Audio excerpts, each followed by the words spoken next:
Hey guys, so with Trump's inauguration coming up and in light of, well, talking to people who actually voted for him, I want to make a video discussing some of the reasons people are actually scared of a Trump presidency.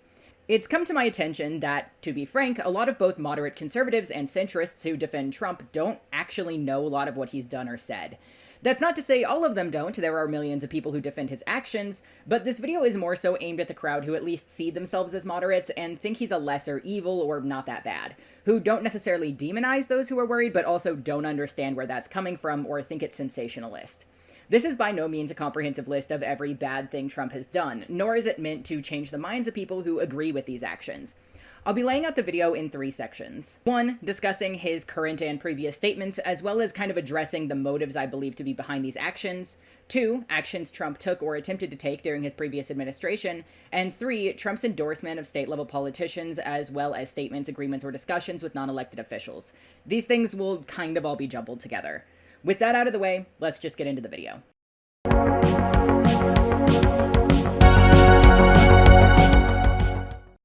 So, first thing on the chopping block, contradictory statements. I hear frequently from moderates that the fear of overturning Abbott v. Hodges or the legalization of same-sex marriage, as well as fears of losing trans healthcare, are unfounded.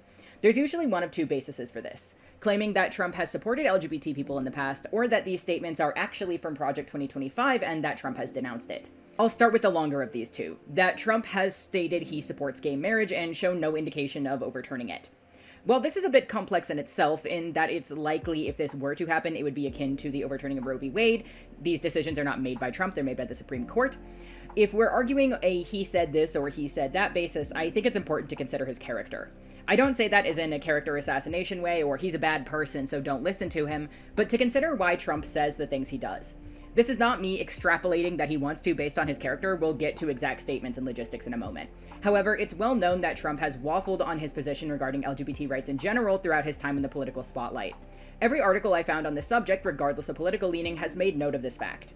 While Trump has a very specific wishy-washy past with the LGBT community, I think the best way to exemplify my point here is actually to look at his relationship with religion. It's no secret that the voter base Trump has targeted most heavily is evangelical white Christians. He attends their conferences, pays lip service to them, and most obviously he appointed evangelical leader Paula White as his spiritual advisor. Trump stated at conservative Christian conference Turning Point USA that, quote, "In 4 years, you don't have to vote again. We'll have it fixed so good, you're not gonna have to vote," end quote. He's also parroted longtime evangelical talking points, some of which we've discussed previously on this channel. His approach to pro-life sentiments mirrors much more heavily that of the Protestant evangelical approach rather than the Catholic sentiments that predate them. I have a video on this as well that I'll place a card to in the corner. He's referred to the Bible as his favorite book, despite clearly never having read it. He's defended well-known Christian nationalists such as Marjorie Taylor Greene, Lauren Boebert, and even Ron DeSantis, who ran against him. He's beloved by evangelicals, and those in the more delusional spheres such as Kat Kerr will claim God told them himself that he was chosen by their very God, others even going as far to state that he himself is divine in some way. It's no stretch to say that he's not only beloved by Protestant evangelicals, but that he's put in the work and time to win them over. This, of course, contrasts his own actions and character. This brand of mainly non-denominational or Pentecostal, Baptist, whatever megachurches is most well known online and to those who know them personally to be, let's just say, prude. Those in the community that make up the evangelical movement are often responsible for scare tactics surrounding sex before marriage and sex education, courting rituals facilitated by parents of adult children, couples who won't even kiss until their wedding day, and commentators like Girl Defined or Paulin Morgan who spout ideas about men leading the household and traditional gender roles and denying the existence of marital rape. This evidently doesn't exactly line up with President grab-him-by-the-pussy and 2-time divorced Donald Trump, the man who said 2 Corinthians and couldn't name his favorite Bible verse, a man accused of multiple instances of sexual harassment and assault, and whose first and most well-known scandal was to pay off a porn star. Donald Trump's actions really don't align with this community, well known for its regressive attitudes about sex.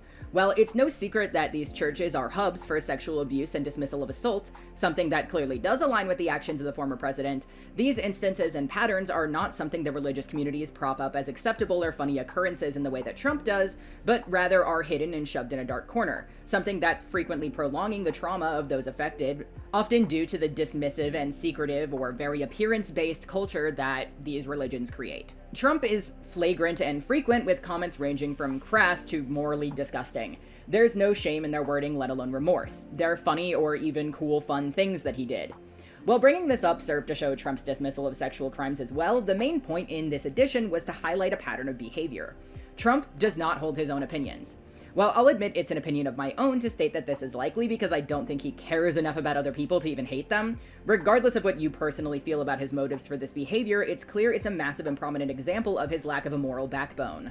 Not even just in the sense of supporting evangelicals as a concept, a group known for its regressivism and forcing its views on others, but that even within that group, there are still strongly held values. Whether I personally like those values is of course another story, but to say they're not strongly and genuinely held would be completely untrue. To contrast that, Trump says what he says because he believes it will rally him the most dedicated and populist support. When running in 2016, if he had come out of the gate saying what he says now, he likely would not have been elected, and he still didn't win the popular vote in 2016, just the Electoral College. But as time has passed, people have become more radicalized. Those within his group have become more aggressive and, well, mask off. And while many Democrats don't particularly like him, there's a valid reason to have been disheartened by Biden's administration. The idea for this video was really conceived off of that fact, that many people who'd consider themselves moderates and not conservatives still chose Trump because they view him as a lesser evil, or at least productive in some capacity. He's also able to rally his existing cult more successfully by validating and promising to fulfill their theocratic wishes. These ideas didn't come from him. I've learned a lot more about the history of evangelicals and their intertwinement with politics through running this channel, and the sentiments that they're spouting now have been around much longer than Trump was even a concept of a president. He simply made those views more socially acceptable, and not just that, but to be seen as a real genuine possibility. They think that they have a defender now. Evangelical communities have a deep victim complex. The rise of the moral majority in itself was fueled with this victim complex in a time when they stepped on real marginalized communities to paint themselves as the oppressed ones. So, where I'm going with all this essentially is that we should all take Trump's claims with a grain of salt, in either direction. I take his more current statements more seriously than those of his 2016 campaign, although those aren't also all gay flags at rallies, and we'll get back to that. That being said, the Donald Trump who held up a gay flag is not the same politician as the one who dick rides Greg Abbott, essentially. He doesn't need to appeal to moderates and Democrats the same way that he did back then, so he no longer tries to. So, okay, what has Trump actually said about gay marriage and trans healthcare? When it comes to gay marriage, I'm going to be taking two main things into consideration: Agenda 47, as well as his personal statements and actions. Agenda 47, Trump's personal platform for his presidency, only mentions the word marriage one time in this specific statement. Quote, "Republicans will promote a culture that values the sanctity of marriage, the blessings of childhood, the foundational role of families, and supporting working parents. We will end policies that punish families." End quote. While this doesn't outright state an intent to overturn gay marriage, anyone who's familiar with the term sanctity of marriage knows it often means one thing, something that is very specifically defined within Christianity: that marriage is a union of one man and one woman and God. This term is exclusively used in Christian circles, and is often used in combination with anti-divorce and anti-same-sex marriage sentiments. You are only one Christian-born man and one Christian-born woman. You don't have sex outside of that marriage, and your relationship is Christ-focused. It is the belief that marriage is sacred and facilitated and created by God. If you look at the About Us or Our Beliefs page on any megachurch and click on Sanctity of Marriage, you will hear the phrase, "Marriage is between one born man and one born woman." And if anyone is doubtful about the meaning of this phrase and what it implies, I'll have multiple sources about it below, and it's also just not hard to Google the term sanctity of marriage and find out that this is very specifically a religious Christian-loaded phrase. This statement is concerning, but I'll admit that using that phrasing is sneaky. The terminology sets off a red flag for anyone familiar with conservative Christian beliefs, but it neglects to say the quiet part out loud. However, stepping away from Agenda 47, Trump himself verbally has stated he would, quote, "strongly consider it" when asked if he would appoint justices with the intent to overturn marriage equality. This was during an interview with Chris Wallace on Fox News. To be transparent, this was in 2016, but clearly his picks in the Supreme Court did have ramifications in the case of Roe v. Wade, and he's given no indication of these beliefs changing. That if you become president, you might try to appoint justices to overrule the decision on same-sex marriage? I would strongly consider that, yes. While again, this clip is from his 2016 run, the statements in Agenda 47, other interviews and personal statements, as well as past legislation we'll get into in a bit, make it evident that any early attempt to gain support from the LGBT community was just that, an attempt to gain voters, not an indication of his actual motives or intentions. Trump has also not been shy about his views on gender-affirming care. Trump has not only endorsed politicians who've enacted anti-trans legislation in their own state, even claiming he considered Texas Governor Greg Abbott as a running mate. As a born and raised Texan who left the state predominantly due to Abbott and General Ken Paxton's attitudes and legislation around trans people, as in I have personal experience with how these laws affect people, this is particularly disturbing. In 2022, Attorney General Ken Paxton attempted to form what's been called a trans list, in which he compiled data on everyone who had changed their gender marker in the last 2 years, something that included myself. Before being shut down, this list included over 16,000 individual Texans. Governor Greg Abbott, who was again considered as a running mate for 2024 by President-elect Donald Trump, has also passed a slew of legislation targeting trans individuals. He passed a bill in 2021 banning K-12 youth from participating in the sports that align with their gender identity, and in 2022 he ordered the state to investigate parents of trans children receiving gender-affirming care as cases of child abuse. Had this law been passed just a few years earlier, my parents, who are by all means good parents, would have been investigated for child abuse as I started testosterone at 17 years old. Mind you, after seeing a gender therapist and receiving a proper letter and referral, and a gender dysphoria diagnosis and seeking a proper endocrinologist, and I'm still on HRT at 23 years old and have zero regrets about this, and I'm extremely grateful to have parents who would make that choice. However, Greg Abbott would see my parents as abusive and find a need for them to be investigated. Greg Abbott has even endorsed failed bills that aimed to ban gender-affirming care altogether, and Texas has also recently banned trans folks from changing their gender marker on their driver's license. I'm less personally affected by his endorsement of other politicians and therefore know less about it, and this video is already long, but I will make a note that he endorsed Ron DeSantis, who is responsible for Florida's House Bill 1557, or more commonly known as the Don't Say Gay bill. In regard to Trump's own statements, let's read out what his own platform, Agenda 47, says. Quote, cut federal funding for any school publishing critical race theory, radical gender ideology, and any other inappropriate racial, sexual, or political content on our children. End quote, with the next section being a quote again, keep men out of women's sports, end quote. And I just want to note that, though this is not necessarily relevant because it is directly underneath this section, he also says he wants to deport pro-Palestinian protesters, quote, deport pro-Hamas radicals and make our college campuses safe and patriotic again, end quote. And that's just kind of insane, so I wanted to include it. Continuing to what it says about gender, however, quote, Republicans will end left-wing gender insanity, we will keep men out of women's sports, ban taxpayer funding for sex change surgeries, and stop taxpayer-funded schools from promoting gender transition. Reverse Biden's radical rewrite of Title IX education regulations and restore protections for women and girls, end quote. These statements are all included in his own Agenda 47. We'll be getting to Project 2025 in a second, promise, but that requires a discussion of his own connection to it since it's often denied or undermined. For context, ban taxpayer funding for sex change surgeries actually looks like people on Medicaid, Medicare, incarcerated folks, and active duty military from being denied healthcare that has been repeatedly studied and deemed to be medically necessary and beneficial. For context, that includes my partner who is on Medicaid. Millions of people will lose access to life-saving healthcare if this is implemented. I will just get on to Project 2025. Elephant in the room, I guess, here we go. While the sentiments that Trump has denounced Project 2025 publicly are true, I think it's a bit naive to say that that means it will not influence a Trump presidency and to take his words so strongly at face value. As stated previously, the effects of a president do not just extend to what they do themselves. Many of the lasting effects of Trump's previous presidency are due to people he's appointed and endorsed, not his own actions.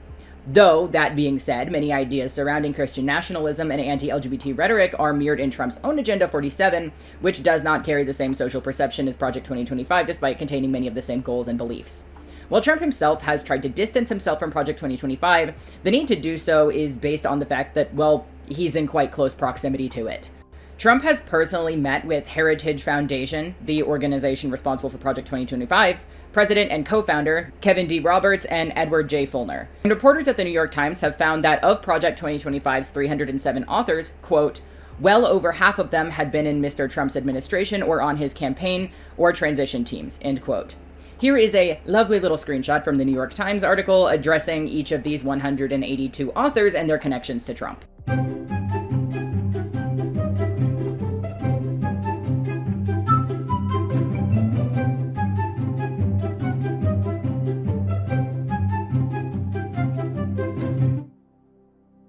Point being, while yes, Trump has attempted to distance himself from Project 2025, this is only in light of his own and his administration's ties to it. I won't be going over what's in Project 2025 to be concerned about, as this video is already going to be long enough, and I do have a whole video on that I'll link a card to in the corner if you want more information on Project 2025 specifically. To be clear, Trump has both a history of statements and intent to pass anti-LGBT legislation. He also does have significant ties to Project 2025, despite his own statements claiming otherwise. The last thing I want to touch on is the actual actions Trump took while in office previously. I'll be including both things he succeeded in passing as well as things he attempted but failed at, as well as actions taken by his administration. I also want to make a quick note. While we often look at the president as the end-all be-all of decisions made by our government, much of the harm, or good, they can do is often through who they appoint, especially in regards to the Supreme Court. This affects the country long after the president has left office. For this reasoning, I'll also be including actions that were reliant on his appointee to happen, even if they remained in office past his previous administration, though I won't be including actions taken after he left office. I'll mainly just be listing these here, but where needed, I will provide additional context.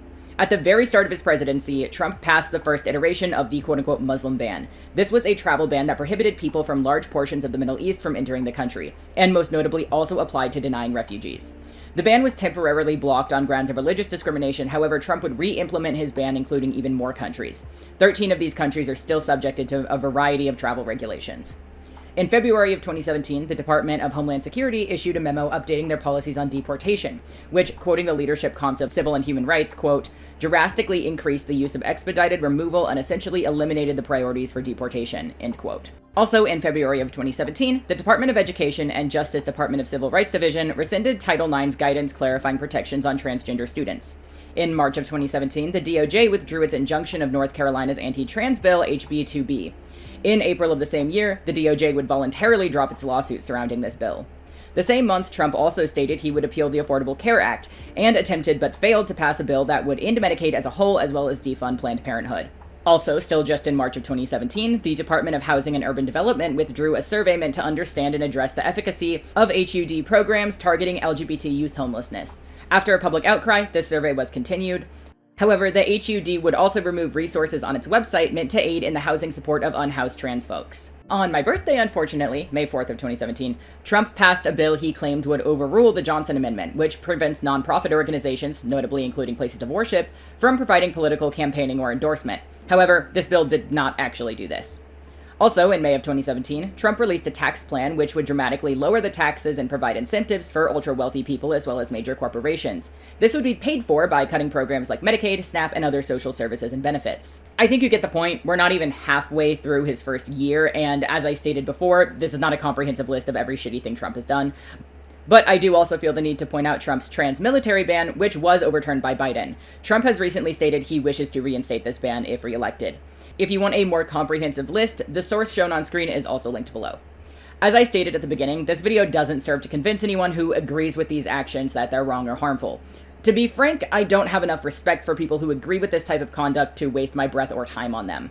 It also isn't meant to be a scare tactic. It's worth noting that some of these things were denied and never happened, and some of that was due to public response, meaning that you can do something. You can protest, you can donate to organizations like FFRF and the ACLU, you can volunteer at places similar to those Trump wants to cut, such as homeless shelters and free clinics, and you can continue to vote.